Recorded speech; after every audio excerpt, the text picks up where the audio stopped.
The kids are finally back at school. In fact, they went back last Wednesday. Wednesday did an Instagram live with Frankie to relaunch doing it for the kids podcast. The podcast is coming back next week, and we realised we were a bit out of practice. And then I've been editing the Being Freelance podcast.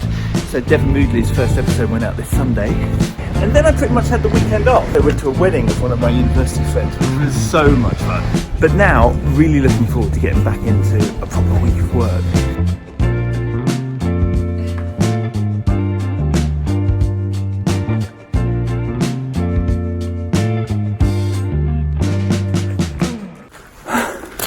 I've got to stop doing podcast records that start at 2 p.m. I always end up running late to pick up the kids from school.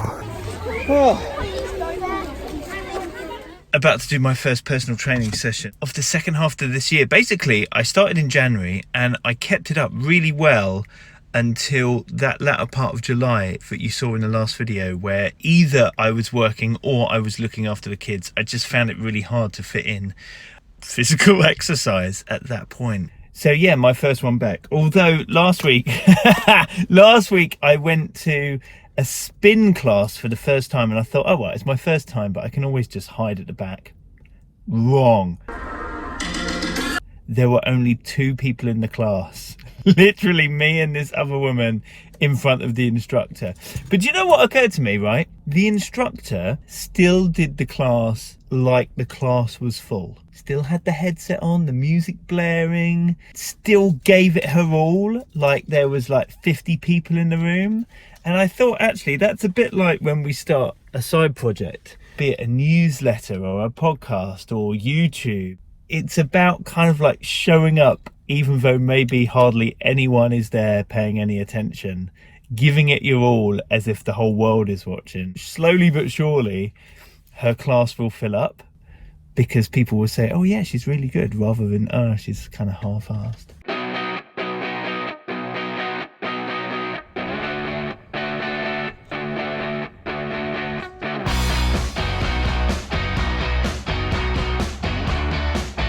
Found out today that the sponsor of the Being Freelance podcast, the current sponsor, is going to end at the end of this year, which is fine. They've given me loads of notice, but that is something that can wait. Right now, I'm off into London.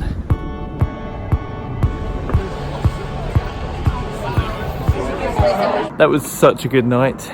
It's a one-woman show. One person who had this idea, who instead of waiting for other people to pick her, went and created her own thing. Even though it looks like a one-woman show, actually it's a collaboration with all these talented people she knew. The director, lighting design, sound design. She recognised talent in other people and then brought them on board to help her bring her idea to life. Didn't sit around waiting for stuff to happen. She went and made it happen. And what a crazy success it was. So suddenly it's Thursday. This morning I really need to finish editing the Doing It for the Kids podcast and the Being Freelance podcast, do some client work and basically crack on, because our car has been vandalised and I need to go to the garage this afternoon and get it fixed. So that's like an hour and a half out of my day.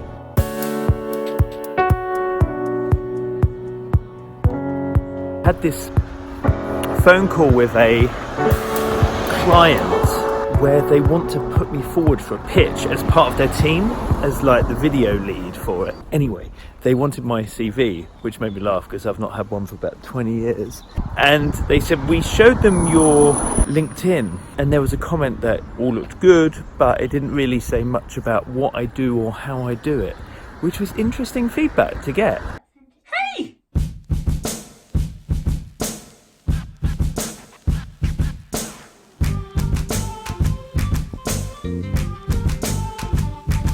I'm all set up, but I've been sitting here for 10 minutes now and they just said they're running late.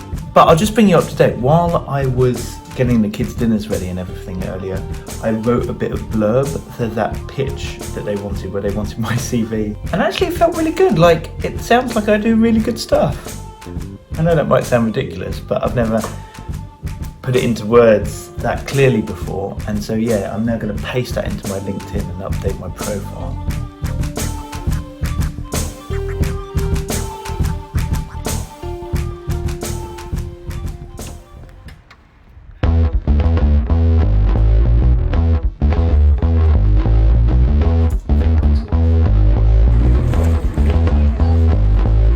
Friday, kids at school, been and done personal training session, walking into the office. I've got lots of client work to crack on with, but also an exciting call about trying to set up a live 200th episode of Being Freelance. And then I've also got a recording episode of Being Freelance this afternoon.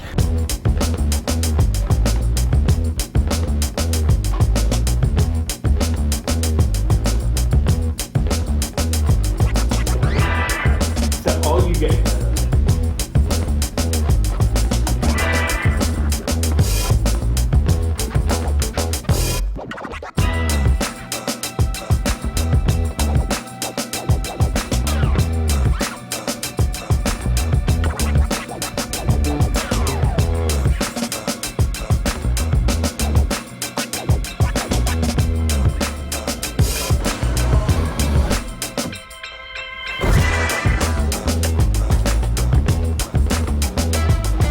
Well, I'm all set up to record the podcast, Being Freelance. First of all, my guest didn't show up, and then eventually we spoke to each other over the phone, but she still isn't there.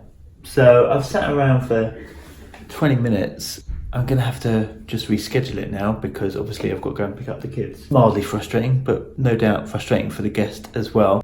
But yeah, what I don't want to do is start recording now if she was to turn up right now and end up feeling stressed at 3 o'clock when I need to run off and do the school run. So yeah, easier just to reschedule and do it in a much better frame of mind, I think.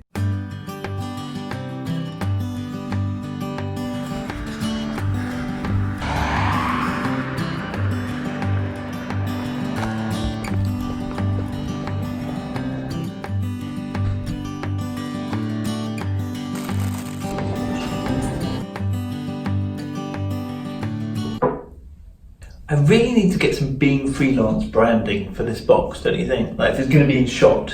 So I'm about to record another episode of Being Freelance. It's now 5 minutes past 2 and they haven't turned up yet, which is fine, but it's like I said last week, I can't really afford to be late on this 2 o'clock slot because of picking up the kids. I need to change the timings so that the latest they can have it is 1:45, because it's crazy to add stress to your life by allowing people to schedule all of your time. Like it's not their fault, it's my fault. I'm letting them book that.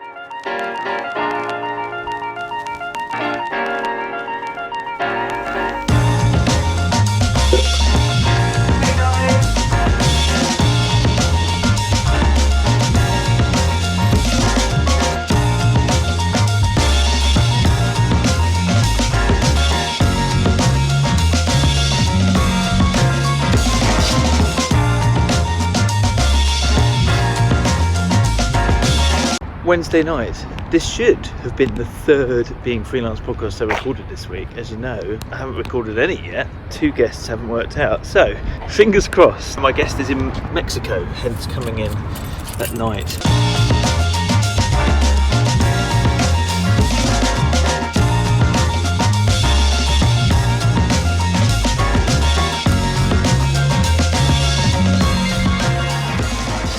One thing I was going to mention was I got some initial feedback from a client on the video that I sent over yesterday, and it was that it made a member of their team cry. Happy tears. And obviously that's a nice feeling for me, but more than that, it made me remember that sometimes like a piece of work that we're working on can just feel like a piece of work. Here comes another project, I'll work on it, send it over. But actually, our projects are part of somebody else's bigger picture. Sometimes that might be something that a client has been working on for months or even years. You know, they might have been fighting internally, politically, to get it created. They might have fought tooth and nail to get the budget for it and approval from their bosses. They might realise the difference that it's going to make to the people who are going to have the thing that we're creating. And so actually, emotionally, it's a big deal for them. And when you think about it that way, it's kind of like quite an honour for us as freelancers that we get to slot in to those moments in people's careers.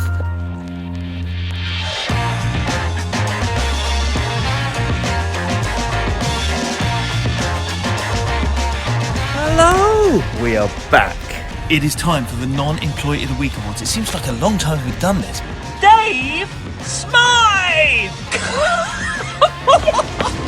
If you're a solo freelancer working on your own, get a couple freelancers together, spend an hour, grab a coffee. People shouldn't be working alone. As much as we want to be all these, solo entrepreneurs and stuff, I don't think it's healthy for people to be alone. You have to have some community around you. And then I was like, yes!